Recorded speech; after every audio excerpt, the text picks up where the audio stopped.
Back now on day 9 of the Undercover Policing Inquiry, Tranche 1, Phase 3. We've been listening this morning to the evidence of former Spycops manager Angus McIntosh.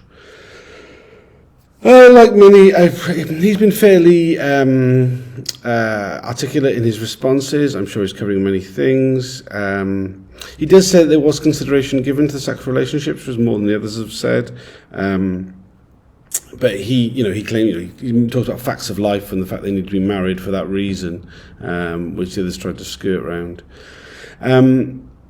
He quite interestingly, when asked about the deployment, or the lack of deployment of undercover officers into far-right groups, he says that's because the far-right groups were quite violent and involved with criminality, and it would be very, very, very difficult to put an undercover officer into those sort of organisations.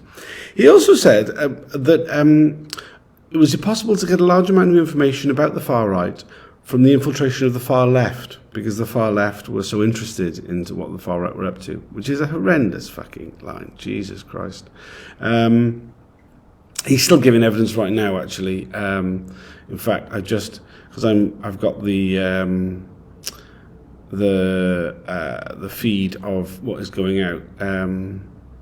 The facts of life comment has just been said, so it means I can tweet everything that. Sorry, I'm just going back and tweeting what to catch up. This 10-minute delay is incredibly difficult. I do wish. I mean, it's not.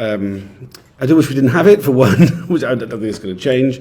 But alternatively, if anybody knows of a way in which you can just auto-delay your tweets by 10 minutes, because at the moment I'm just going back every so often and doing a flurry, that would be really helpful.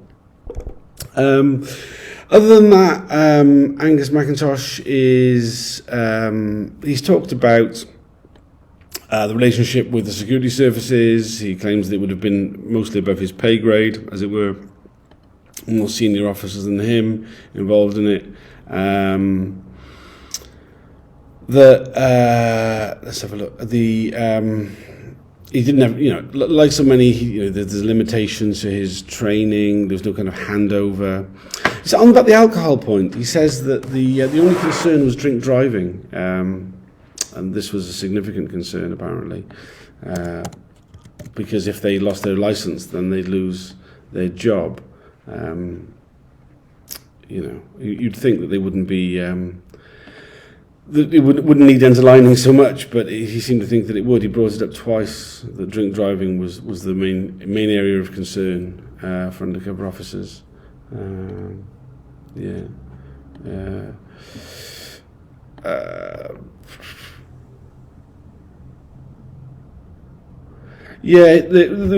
was put to him that given that a number of the former undercover officers that he were managed whilst he was a manager with the SDS ended up having sexual relations, particularly Vincent Harvey, who had 4.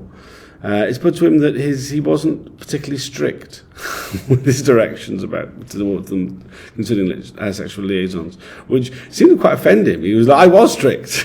I've always believed in police. I mean, I'm sure he was a strict sort of character, but clearly not on this.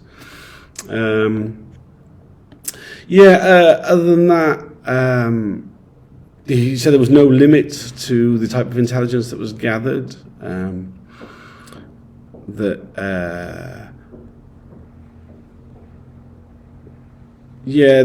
was a high level. Like he talks about the sort of though he was a manager, that a lot of the direction came from above him, from higher up in S squad. There was a bit about how he, because he was involved in recruitment, so how he chose potential candidates. He said that he would have checked with their senior managers, but he wouldn't have checked with their contemporaries, because there was a lot of banter. There was a lot of banter, as he kept saying, banter.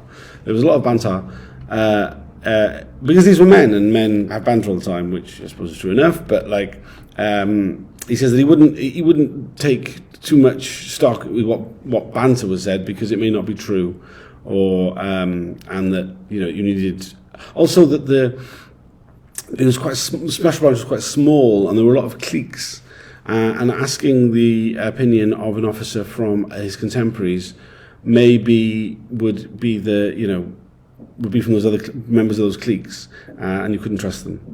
It wouldn't be good information. which feels like it's telling on yourself a bit there about the quality of officers in Special Branch. Anyway, I better go back. We're about to start up again. We'll be going now till 1, and hopefully I'll have someone joining me at 1 to reflect on what was said this morning. Cheers. I'll see you later.